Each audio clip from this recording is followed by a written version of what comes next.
வணக்கம், நான் உங்கள் ஜெயா. நம்ம இப்போ இந்த வீடியோவில் ஜான் ட்ரைடன் எழுதின சாங் ஃபார் சென்ட் சிசிலியாஸ் டே இதோட சம்மரியாக பார்க்கலாம் வாங்க.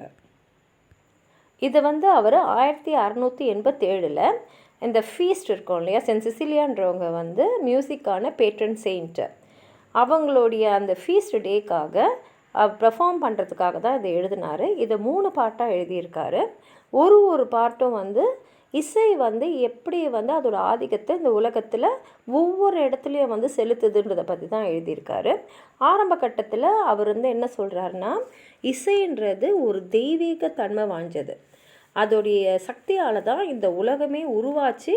அதோட சக்தியால் தான் இந்த உலகமே இன்றைக்கும் அப்படியே வாழ்ந்து கொண்டு இருக்குது.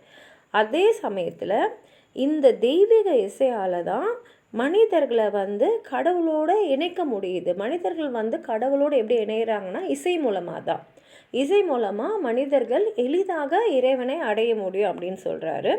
2வது செக்ஷனில் அவர் பூமியில் இருக்கக்கூடிய எல்லா மனிதர்களுடைய இமோஷன்ஸோடையும் எப்படி இசை பிணைஞ்சிருக்கு, அது எப்படி மனிதர்களுக்குள்ளே இருக்கக்கூடிய எல்லா வகையான உணர்ச்சிகளாக இருக்கலாம். அது சந்தோஷமாக இருக்கலாம், காதலாக இருக்கலாம், வருத்தமாக இருக்கலாம், இல்லை பரிதவிப்பாக இருக்கலாம், எதுவானா இருக்கலாம். அதை இசை உள்ளேருந்து வெளியில் கொண்டு வரவும் முடியும், அதை மற்றவங்களுக்கு வெளிப்படுத்தவும் முடியும். அதே சமயத்தில் அவர் என்ன சொல்கிறாருன்னா, இந்த உலகம் ஃபுல்லாக பார்த்திங்கன்னா இசைக்கு மொழியே கிடையாது. அதுக்கு எந்த ஒரு கல்ச்சர்னு சொல்லுவோம் இல்லையா, நம்மளுடைய பழக்க வழக்கமாக இருக்கலாம், இல்லை நம்ம பாரம்பரியமாக இருக்கலாம், எது ஒன்றா இருக்கலாம், கலாச்சாரம், எதுக்குமே இசை கட்டுப்படாது. அது அதையும் மீறின ஒன்று. அதனால தான் அது உலகத்தில் இருக்கிற எல்லா மக்களும், அவங்க எந்த கலாச்சாரத்தை சேர்ந்தவங்களாக இருந்தாலும் சரி, எந்த மொழியை பேசுகிறவங்களாலும் சரி, அவங்களெல்லாம் இசையை இணைச்சிடும். இசை ஒன்று போதும் ஒரு மனிதர்கள் இன்னொரு மனிதர்களை புரிஞ்சுக்கொள்கிறதுக்கும் நம்மளுடைய உணர்வுகளை வெளிப்படுத்துறதுக்கும் அப்படின்னு சொல்லிட்டு கடைசி செக்ஷனில் அவர் என்ன சொல்கிறாருன்னா, இசை ஒன்றால் தான் உலகம் முழுக்க இருக்கக்கூடிய எல்லா வகையான உயிரினங்களுக்கும் ஒரு அமைதியை, ஒரு சாந்தத்தை தரும். இல்லைன்னு பார்த்தீங்கன்னா, இசை மட்டும் இந்த உலகத்தில் இல்லைன்னா இந்த உலகத்தில் எல்லா இடத்துலையும் கூச்சலும் குழப்பமாக தான் இருக்குமே தவிர அந்த அமைதி இருக்காது. இசை மட்டும்தான் நம்மளை குணப்படுத்தக்கூடிய ஆற்றல் உள்ளது. நம்மளுடைய மனதை ஒரு துள்ளம், ஒரு இசையை கேட்டோட மனசை அப்படியே துள்ள வைக்கக்கூடிய சக்தி அந்த இசைக்கு இருக்குது. இல்லைன்னா பார்த்தீங்கன்னா வாழ்க்கையே எந்தவித சுவாரஸ்யம் இல்லாமல் தான் போயின்னு இருக்குன்னு சொல்லிட்டு கடைசியில் அவர் எப்படி முடிக்கிறாருன்னா, இசைக்கு மட்டும்தான் நம்மளை அடுத்த கட்டத்துக்கு எடுத்துன்னு போகக்கூடிய சக்தி இருக்குன்னு சொல்லி இதை முடிக்கிறாரு. வாங்க அவர் என்ன சொல்கிறான்னு பார்க்கலாம். ஃப்ரம் ஹார்மனினா இப்போ வேறு வகையாக எதோ இருக்குது, ஆனால் எல்லாத்தையும் சேர்த்து ஒரு கலவையாக்கி ஒன்றா அது வரும்போது நமக்கு ஒரு சந்தோஷம் தரக்கூடியது, ஒரு இனிமையை தரக்கூடியது தான் நம்ம ஹார்மனின்றோம். ஹார்மனினாலே ஒரு சந்தோஷம். ஸோ வேறு வடிவத்தில் இருக்கக்கூடிய இல்லை வேறு விஷயங்கள் ஒன்றா சேர்ந்து நம்ம சந்தோஷத்தை தர்றது தான் ஹார்மனி. அதுலேயும் ஃப்ரம் ஹெவன்லி ஹார்மனி, அதாவது மேலேருந்து தெய்வத்துக்கிட்டேருந்து வரக்கூடிய ஒரு சந்தோஷம். திஸ் யூனிவர்சல் ஃப்ரேம் பிகான், அப்படி தான் இந்த உலகம் உருவாச்சு. When nature underneath the heap of jarring atoms lay, அதாவது முதல்ல பார்த்தீங்கன்னா இந்த உலகம் ஒரு குவியல், ஹீப்னா ஒரு குவியலாக ஒரு இடத்துல அப்படியே கீழே கிடந்தது, அவ்வளோதான்.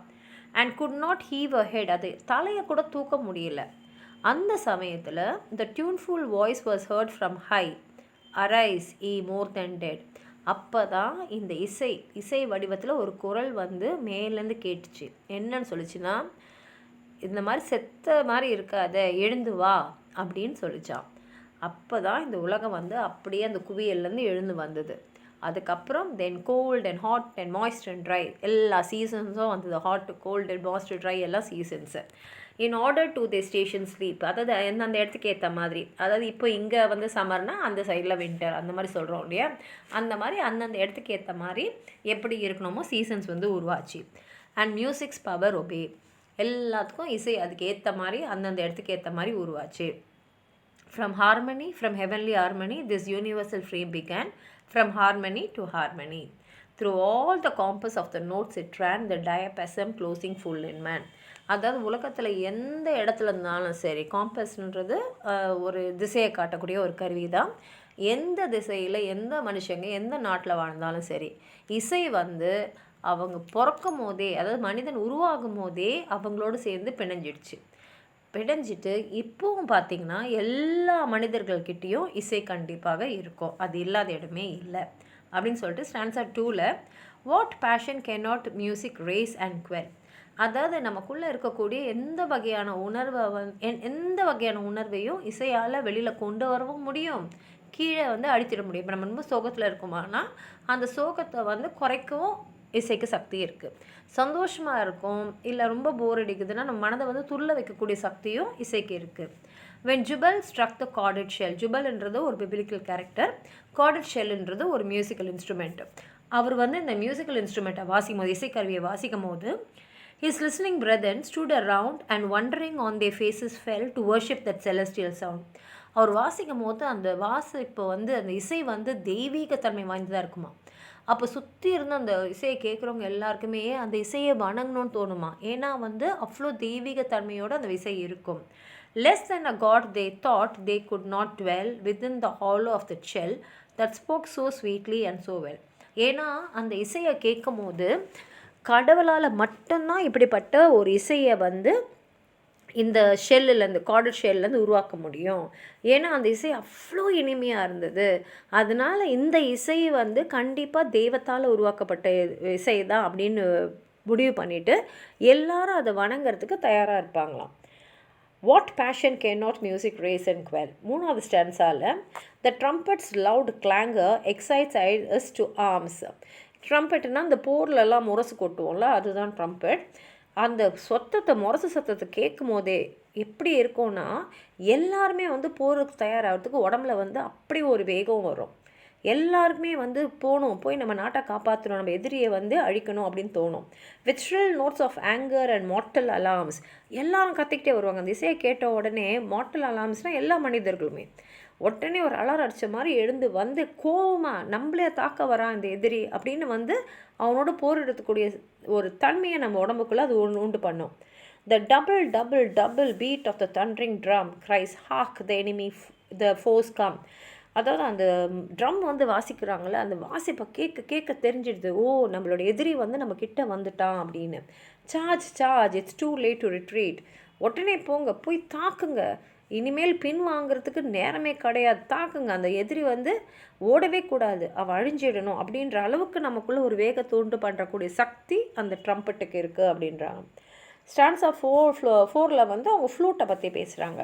த soft complaining flute in dying notes discover. அதாவது ஒரு ஃப்ளூட்டை வாசிக்கிறோன்னா அந்த ஃப்ளூட்லேருந்து வரக்கூடிய அந்த இசை எப்படி இருக்கும்னா, the woes of hopeless lovers whose dirge is whispered by the warbling lute. அதாவது அந்த காதலர்களோட மனசில் இருக்கக்கூடிய அந்த வலியை அந்த ஃப்ளூட் வந்து அவ்வளோ அருமையாக எடுத்து வெளியில் வந்து எல்லாருக்கும் சொல்லும். அந்த இசை வந்து அப்படியே அந்த மன வேதனை, அந்த மனத்தில் இருக்கக்கூடிய அந்த துடிப்பை வந்து வெளிப்படுத்தக்கூடிய சக்தி அந்த ஃப்ளூட்டுக்கு இருக்குன்றாரு. அடுத்தது வயலன்ஸை பற்றி பேசுகிறாரு. வயலன் எப்படின்னா, sharp violins proclaim the jealous pangs and desperation, fury, frantic indignation, depth of pains and height of passion for the fair disdainful dame. டேம்னா பெண்மணி. வயலன்ஸ் எப்படின்னா அவங்களோட பொறாமையை, அந்த கோவத்தை, அந்த ஆசையை, எனக்கு உடனே வேணுன்றத, அந்த ஆழமான வலியை, அந்த பாசத்தோடைய அதிகபட்சமான ஒரு ஆசையை எல்லாத்தையுமே அந்த பெண்கிட்ட வந்து சொல்கிறதுக்கு வயலன் விட சிறந்தது எது. அவ்வளோ அழகாக அந்த வயலன் வந்து அவங்களுடைய மனசில் இருக்கக்கூடிய எல்லா வகையான உணர்வும், அந்த பாசத்தை, அந்த காதலெல்லாம் அழகாக அந்த பெண்கிட்ட எடுத்து சொல்லுமா. 6வது ஸ்டான்ஸால், but oh what art can teach, what human voice can reach the secret organ's brace.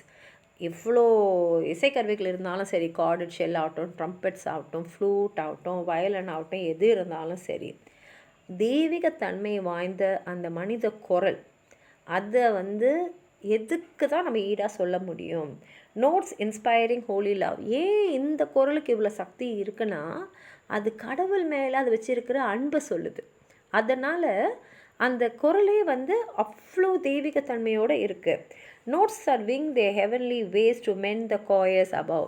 அதனால் மேலே சொன்ன எல்லாத்துலேயும் ஏதாவது தவறு எது இருந்தாலும் இந்த தெய்வீக குரல் அதை எல்லாம் சரி பண்ணிடும். ஸ்டான்ஸா 7ல் ஆர்ஃபியஸ் வந்து ஒரு மைத்தாலஜிக்கல் கேரக்டர். அவரோட காதலி இறந்துட்ட அப்புறம் அவர் இசை வாசிக்கிட்டே கீழ்லோகத்துக்கு போயிட்டு அவங்கள உயிரோடு திருப்பி கொண்டு வரக்கூடிய சக்தியோடு அவர் வருவார். ஆனால் ஆஃப்கோர்ஸ் அது ஒரு கதை. அவர் திரும்பி பார்த்துடுவார். அதனால் அந்த அவருடைய திரும்பி மீட்டு உலகத்துக்கு வர வேண்டிய காதலி வந்து சிலையாகவே ஆகிடுவாங்க. இது ஒரு கதை. அதை நான் வேறு ஒரு வீடியோவில் சொல்கிறேன். ஆனால் ஆர்ஃபியஸோட இசை எப்படின்னா, அந்த காலத்தில் வந்து எல்லாம் ஆதிவாசிகளாக இருந்தாங்க. ஆனால் அந்த மாதிரியான ஒரு வாழ்க்கையிலேருந்தே மனிதர்களை வெளியில் எடுத்துகிட்டு வரக்கூடிய சக்தி ஆர்ஃபியஸோட இசைக்கு இருந்தது. And trees unrooted left their place. அவரோட இசையை கேட்டால் அந்த இசையை கேட்குறதுக்காக, ஏன்னா அவர் நகர்ந்துனே இருப்பார் இல்லையா, அதனால் மரங்கள்லாம் வேரோடு அப்படியே வெளியில் வந்து அந்த இசையை கேட்குறதுக்காக அவர் பின்னாடியே போகுமா. சிக்வேஷியஸ் ஆஃப் த லயர், அப்படி மயக்கத்தை கொண்டுக்கக்கூடிய ஒரு இசை அவருடைய இசை. But bright Cecilia raise the wonder higher. ஆனால் ஆர்ஃபியஸ் இசையை விட சிசிலியாவோட இசை வந்து இன்னும் அதிகம். When to a organ vocal breath was given, an angel heard and straight appeared, mistaking earth for heaven. Cecilia வந்து இசையை வாசிக்கும் போது என்ன ஆயிடுச்சுன்னா, ஒரு தேவதையே இதுதான் வந்து மேலோகம் போல இருக்குன்னு நினச்சிக்கிட்டு பூமிக்கு வந்துடுச்சான். ஏன்னா அவ்வளோ தெய்வீகத்தன்மை வாய்ந்த ஒரு இசை அவங்களுடைய இசை அப்படின்ட்டு. கடைசியில் கோரஸ் என்ன சொல்லுதுன்னா, as from the power of sacred lays the spheres began to move. அதாவது இந்த யூனிவர்ஸில் பார்த்தீங்கன்னா ஏர்த் மாதிரி நிறைய பிளானட்ஸு அதெல்லாம் மற்றதெல்லாம் இருக்கு இல்லையா, எல்லாமே இந்த இசைக்கு கீழே தான் கட்டுப்பட்டு எல்லாமே நகர்ந்துன்னே இருக்குது. And sung the great creator's praise to all the blessed above. அது மாத்திரம் இல்லை, சும்மா நகரில் இந்த உலகமே, இந்த யூனிவர்ஸே, இந்த அகிலமே நம்மளை படைச்சவனை வந்து பாராட்டிக்கிட்டே இசை வடிவத்தில் பாராட்டிக்கிட்டே நகர்ந்துட்டுருக்கு. And when the last and dreadful heart this crumpling pageant shall devour, the trumpet shall be heard on high. கடைசி நிமிஷம் வரைக்கும் இந்த இசை வாசிக்கிட்டே இருக்கும். கடைசி நிமிஷத்தில் அந்த ட்ரம்ஃபட் வந்து சத்தமாக கேட்கும். அப்போது the dead shall live, the living die. அந்த நேரத்தில் இறந்தவர்களாம் எழுந்து வந்துடுவாங்க, உயிரோடு இருக்கிறவங்களாம் இறந்துடுவாங்க. And music shall untune the sky. இசை வந்து வானத்தையே வந்து அன்டியூன் பண்ணிடும்னு சொல்லிட்டு இவர் இந்த பாட்டை முடிச்சிருக்காரு. உங்களுக்கு ஏதாவது சொல்லணும்னு நினச்சிங்கன்னா கீழே இருக்கிற கமெண்ட் பாக்ஸில் எழுதுங்க. இந்த வீடியோவை லைக் பண்ணுங்கள், உங்கள் ஃப்ரெண்ட்ஸோடு ஷேர் பண்ணுங்கள். சப்ஸ்கிரைப் பண்ணாதவங்களாம் ப்ளீஸ் சப்ஸ்கிரைப் பண்ணுங்கள். நன்றி.